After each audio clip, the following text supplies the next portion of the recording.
tout ça. Maintenant, ensuite, qu'on se permette de remettre en question une loi en particulier, alors qu'on ne sait pas faire la différence entre une loi et la Constitution, je trouve ça un petit peu aléatoire. Mais ce n'est pas du tout le cas de la majorité des enseignants. Je dirais même plus que l'immense majorité de ceux qui l'ont dénoncé sont des professeurs. Aussi. Voilà. Donc je pense que... Voilà, non, c'est juste la même. Enfin, moi, excusez-moi, moi je m'étonne un peu quand même qu'on puisse dénoncer que ces professeurs aient pu travailler autant longtemps comme ça, apparemment, M. Cassandra, ça fait plusieurs années. Après, au niveau des professeurs ici, c'est un acte citoyen ici. C'est pas une histoire de collègues de travail, etc. Moi, je pense que c'est un acte citoyen de dénoncer de temps en temps, même ses collègues. C'est pas la délation quand il ne fait pas son travail correctement. Parce que moi, je suis plus parent d'élève, j'ai 4 enfants, j'en ai été longtemps, mais j'ai visionné ce film après avoir lu sur un mail connaissance de ce problème. Je vous assure que même là, à peine la musique, je me rappelle, j'ai failli l'arrêter plusieurs fois, parce que c'était insoutenable à visionner. Je suis d'accord aussi avec madame, c'est que moi je pense que vraiment, les élèves, il faut qu'ils aient un endroit, et tous les élèves qui ont vu ces professeurs de 1 ou 2 ans, qu'on puisse leur réexpliquer, peut-être, comme vous dites aussi, ce que c'est que la contraception, ce que c'est que l'avortement, etc. Et comment le combat des femmes, comme dit madame qui a 70 ans, tout ce combat des femmes. Et moi j'ai trouvé elles n'ont pas voulu le visionner jusqu'au bout. D'ailleurs, j'ai pas pu le visionner avec elles, parce qu'elles m'ont dit non, alors nous on ne veut pas regarder ça. Moi je leur ai dit, c'est vraiment un combat. Il y a eu des femmes qui ont milité pour arriver là, à cette liberté de choix. Et par contre, moi je pense que c'est un acte citoyen aussi, quand on a un collègue qui travaille comme ça pendant des années, de dire non, à un moment donné, non, si l'administration ne fait pas son travail, on peut aussi quand même faire des actes qui font que... Est-ce qu'il y a d'autres cas? D'accord, ça n'est pas bon. Voilà. Nous, on a réussi à le faire évoquer, et déjà, c'est une super victoire. Malheureusement, c'est pas beaucoup. On connaît même les mêmes, c'est ça? Et en tant que collègue, on dit maintenant, mon collègue auquel je pense, moi, il aurait mon enfant, mais je m'enchaînerais au milieu de chaque soir au collège. Mais en tant que collègue, tu vas voir le proviseur, tu dis, attends, il se passe ça, les enfants, ils sont pas bien, ils sont en danger, tout ça. Nous, celui dont tu vas, ça se voit beau comme une maison. Qu'est-ce qu'on fait, je veux dire, à part que, je sais pas, la question du tour, c'est pas qui parle de faire, mais en tant que prof, c'est très difficile en tant que collègue. Elle a fait la fête, elle a fait la fête, on parle des comités. On parle des parents d'élèves, les parents d'élèves sont directement. Ils ont eu du mal.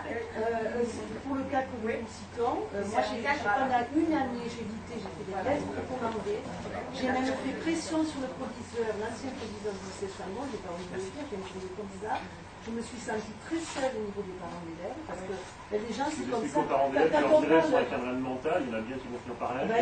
C'est très compliqué, pourtant je vous assure, évidemment, je vous assure que lui c'était même, le proviseur il a réagi quand je l'ai fait, il a fermé peut-être qu'il y a des incidents très graves, et je l'ai écrit, et avec l'aide bien sûr de la fédération de la FCPE, en disant que s'il y avait un acte très grave qui s'est passé dans son lycée, c'était le proviseur qui était responsable. Il a commencé à y avoir des soucis. De toute façon, ce monsieur maintenant est à Château-en. Voilà. Il n'a pas été reconnu, il n'a pas été sanctionné. On a bien une collègue qui fait un stage. Voilà, il est devant un collègue. Juste 2 remarques par rapport à ce que vous avez dit, madame.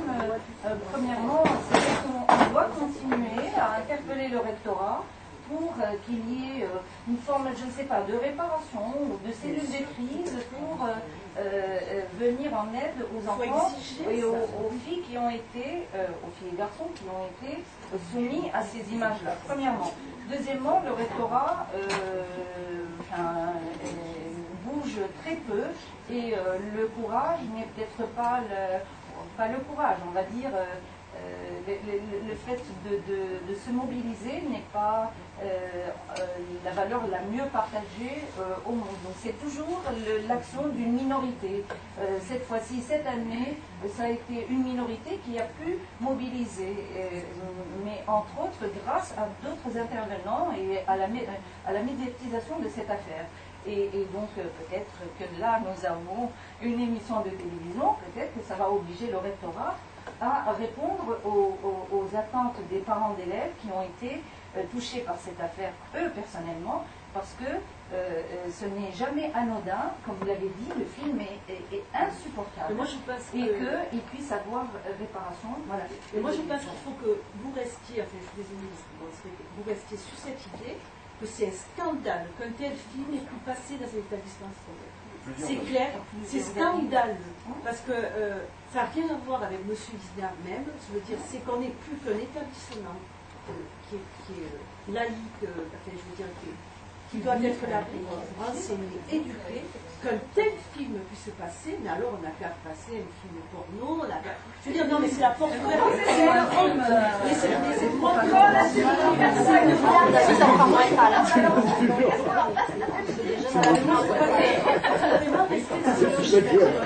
inadmissible qu'un film ait pu passer dans cet établissement scolaire. C'est honteux. Moi je crois que c'est pas une histoire de... Il ne faut pas se focaliser sur M. Isnard. M. Isnard, je pense que c'est un malade psychiatrique, c'est un délire, il est dans son délire, on le voit quand il est en tête à Paris, on voit qu'il a une certaine jouissance de ça. Voilà, je pense que c'est des gens qui sont... Voilà, il devrait être des psychiatres. Mais je veux dire, il a resté là-dessus. C'est l'établissement scolaire qui a fait une très grosse faute. C'est honteux.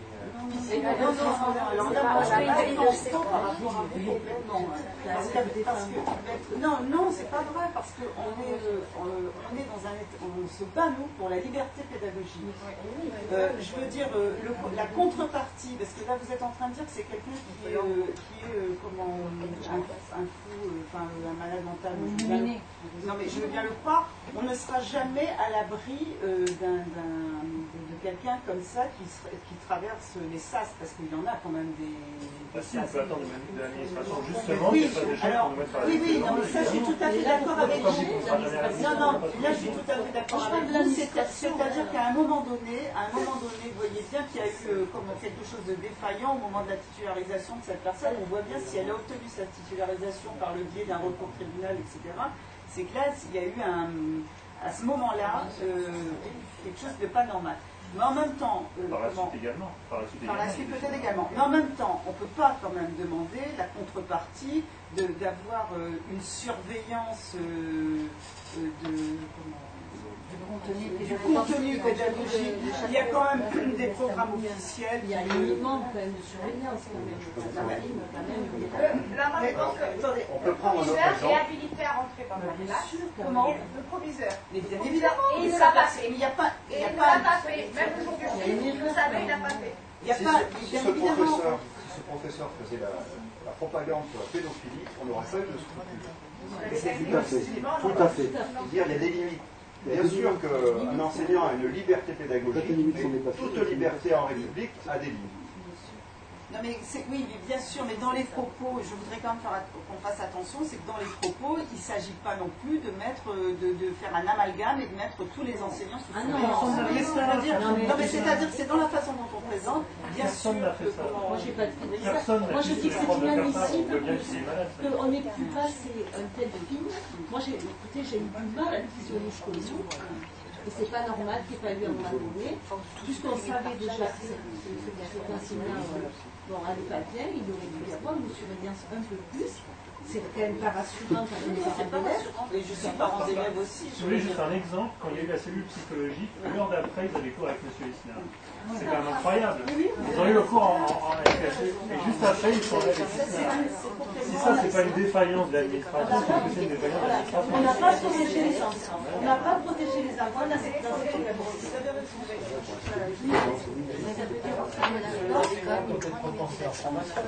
que là maintenant, formation, c'est dans mon cours qui n'a rien à voir avec l'enseignant. Il faut juste savoir qu'il y a une matière qui va enseigner. On les jette dans la fosse au lion.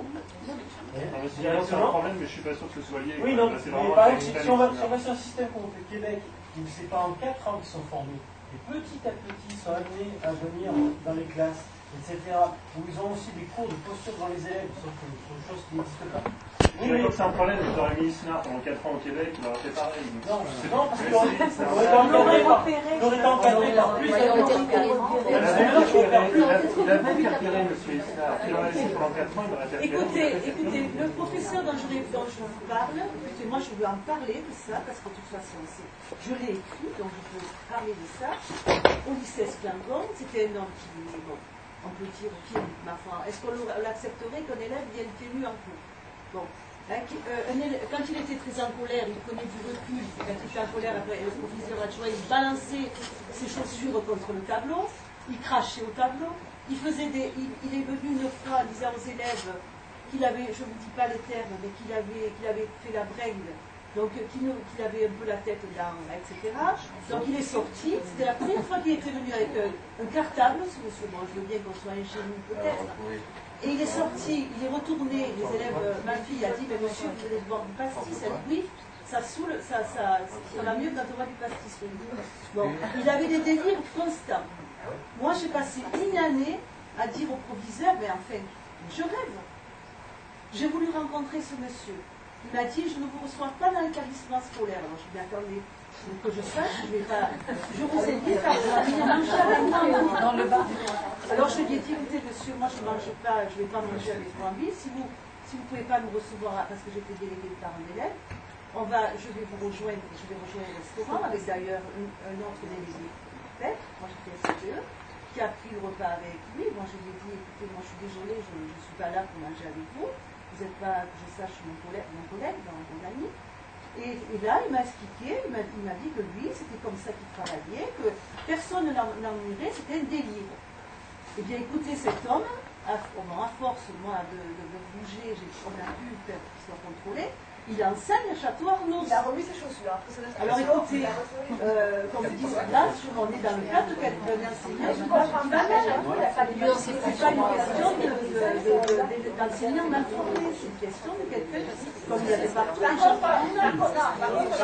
les administrations, une corrélation sur la formation et validation. Et là, il a tout à fait raison, parce que ce collègue, c'est un agrégé qui a commencé à l'université, sur la société, ils sont toujours au lycée. La période de stage n'a jamais été validée par donc lui non plus, alors il va y en avoir. En tout cas, on va dans la c'est actuel.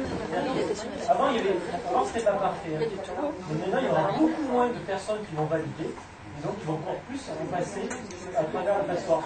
Logiciel plus de ça produirait moins après une copie de monde parfait, je pense pas qu'on puisse obtenir. Mais honnêtement, c'est pas des statistiques où maintenant ils ont un concours où c'est juste sur du papier, il n'y a personne qui les voit. Ils ont le concours et on les met 18 heures d'entrée de jeu devant tous les élèves. Et au bout d'un mois, il y a quelqu'un qui va s'apercevoir qu'effectivement, peut-être que le collègue c'est un peu bizarre. Et après, on s'est trouvé une merci du système. Voilà. Oui, mais c'est quand même dramatique, parce que ça veut dire que l'administration, le rectorat, de ce que j'entends, cautionne. Parce que pourquoi ne pas réagir? Oui, mais ça, moi, c'est cautionner quelque chose qu'on a. Du moment qu'on ne réagit pas, qu'on ne fait pas quelque chose. Qui le dit mon enfant? Non, mais c'est un cautionnement pour conclure, parce que je pense qu'on va devoir arrêter. Voilà, ça prouve l'utilité de ce que nous sommes en train de faire et de ce que nous avons fait, et que ça reste toujours, il y a toujours un fonctionnement global, et il y a toujours la possibilité pour des citoyens lambda comme nous d'enrayer le processus et de faire en sorte que le problème se règle même partiellement, parce que c'est vrai qu'il y a encore beaucoup de choses, beaucoup de demandes qui n'ont pas été satisfaites de la part du rectorat, mais voilà, restons mobilisés en tout cas dans notre département pour qu'on n'ait pas des hurluberlus qui viennent endoctriner nos élèves et les traumatiser, et voilà. Et tu disais, il y a... On offrait la politique de Je ne suis pas obligée de manifester encore pour ce genre de raison. Je voudrais que ça s'arrête un jour. Mais s'il y a manifestation à faire, on va commencer. Préparez-vous. Pas dans l'air ou...